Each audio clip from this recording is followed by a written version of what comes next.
nag-try ako ng Skyflex and then yung cream cheese mayo ng Eden kaga black coffee with muscovado. So, i-try ko kung hindi mag-react yung aking allergy hanggang mamaya sa pananghalian. Guys, so nakatapos na tayo ng kain natin. So, yung kinain ko kanina, yung Eden mayo na ito. So, may content din siya na egg pero konti lang kinain ko.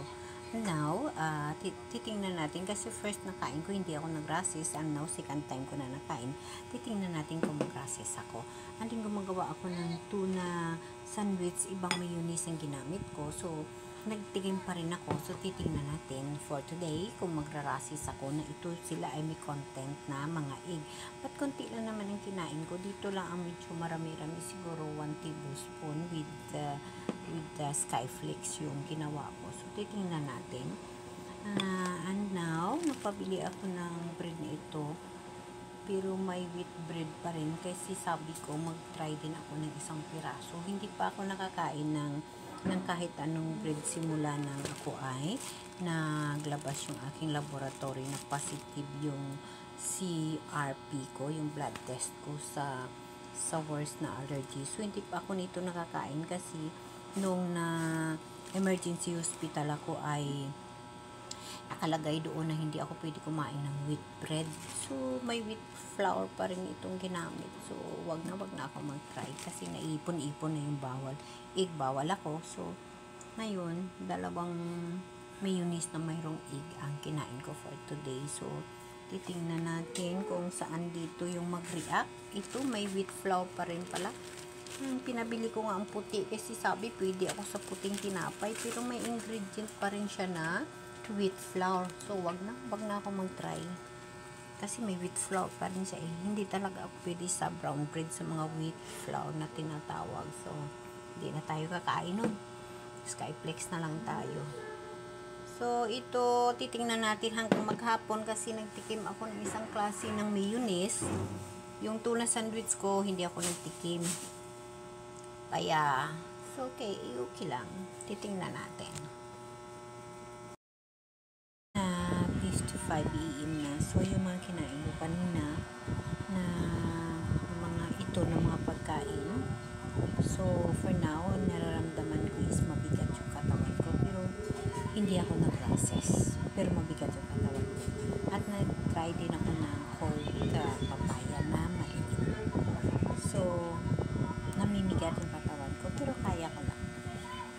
Wala siyang rashes. Titingnan pa natin hanggang maghapon. Hali na, no? So, kahit nasasabihin na makulit tayo, pero ito sa ay observation sa kinakain ko bilang positive sa tinatawag na CRP or anumang term sa medical yan. Ngunit positive ako na kunting kain ko ng pagkakamali, nagrarasis ako at tumibang pakiramdam ko dahil sa allergy ko sa dugo. So for now, kakain ako ng kanin with sardinas kasi na-try ko na yung mga sardinas na ito with tomato. Hindi ako nagrarasis. So today, ito na naman yung kakainin ko. Kanina umaga, ito, yun na ang pinagkakain ko. So namigat yung katawan ko pero hindi ako nagrarasis. So okay lang, continuous ako sa kakainin ko ngayon.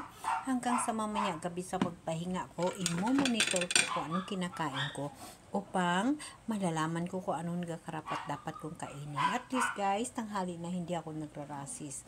Dati guys, aga-aga pa, nagdurimo na yung labi ko, nagrarasis na ako. For now, dahil nililista ko yung pagkain ko, ito, kakain na ako. Titignan natin. Guys, mag-aalas 12 kakain ako muli. Marami akong kakainin kanin. At saka may kaunting spam na natira, kainin ko ito.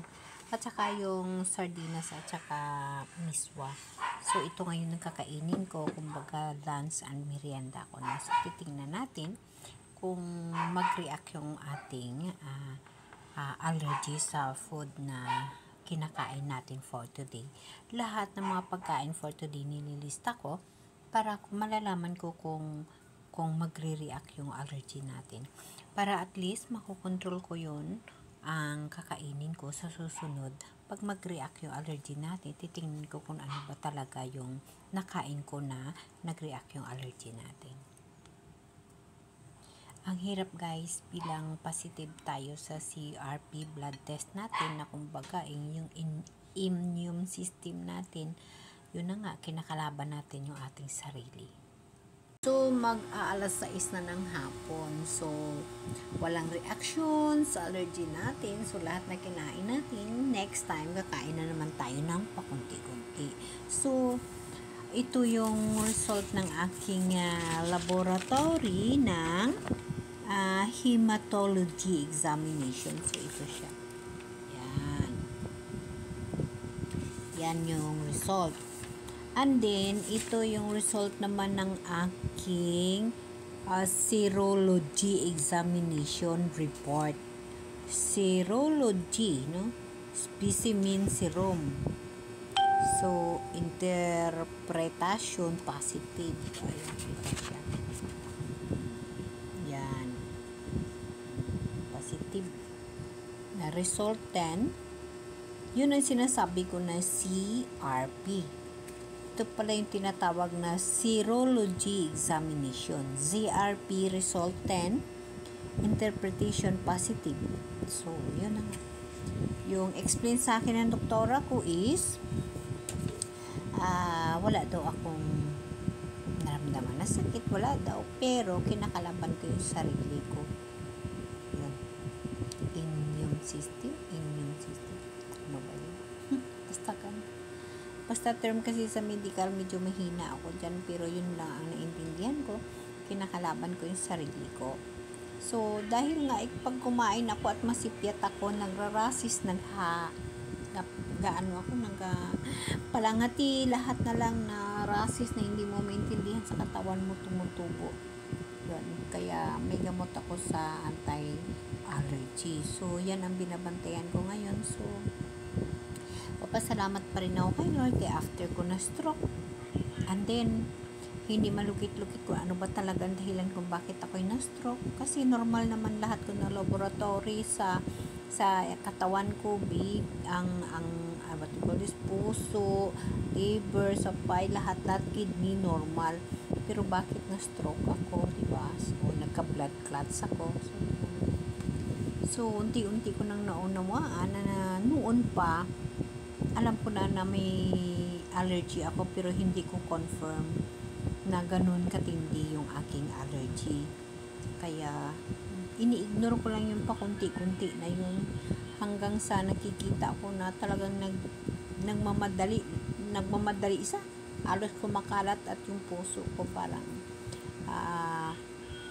halos sumahabol na one time ay nalanding ako sa ospital.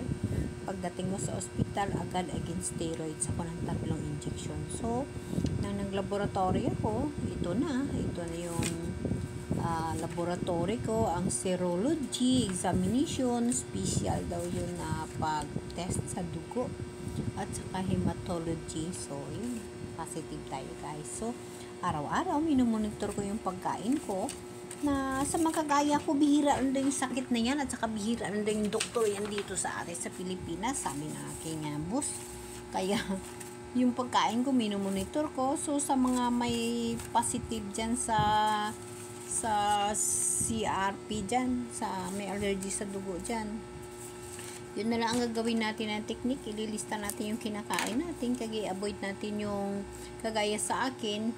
Ipapakita ko sa inyo kung ano ang sulat ng doktor ko ng mga hindi ko pwede kakainin, at maliban nun mayroon pa na hindi na isulat na na-observe ko sa sarili ko na pag kinain ko yung nagrarasis ako. At iiwasan nyo guys ang pagkain sa labas. Sigurado, dyan ako nadadali lagi yung pag kumain kami sa labas. Kaya minsan, pag kumain kami sa labas, wala. Skyflex na lang ako kag-water. Nagbabaon na lang ako ng Skyflex water. Ang kinakain ko, sarili kong luto. Maraming avoid, no? Walang mga pangpasarap na lang, patis lang at saka asin ang nilalagay ko. Gusto pa nating mabubuhay. So, okay guys. I-continuous nyo rin na subaybayan yung mga videos ko regarding sa pagka-stroke ko.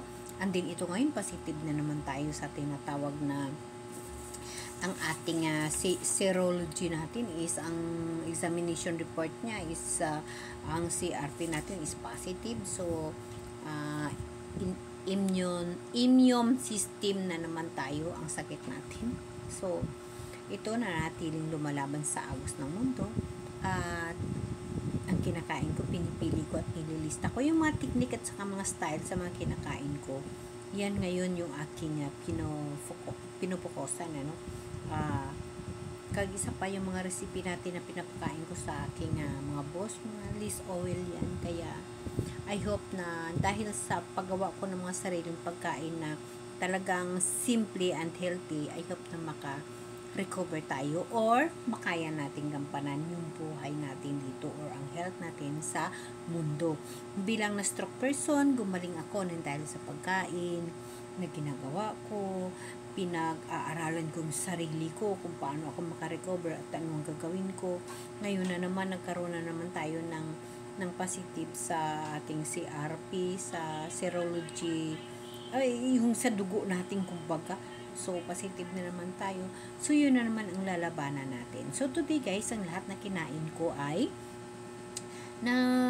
kumbaga safe ako sa lahat na kinain ko today. But yesterday, nadali pa ako. So, nakadali pa ako ng isa nating gamot para sa allergy. But today, mag-aalas 6 na.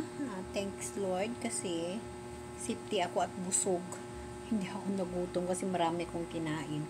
Pero safety yung nakalista, pinili. So, dito sa kasama sa video ko, isabay ko yung mga kinain ko at sa lahat ng mga mayroon dyan na kagaya ng sakit ko, ganun na din ang gagawin nyo. Ililista nyo yung pagkain at titingnan nyo, basahin nyo yung ingredient kung anong nabawal sa inyo na nag-trigger yung allergy nyo, iiwasan. Okay guys, maraming salamat.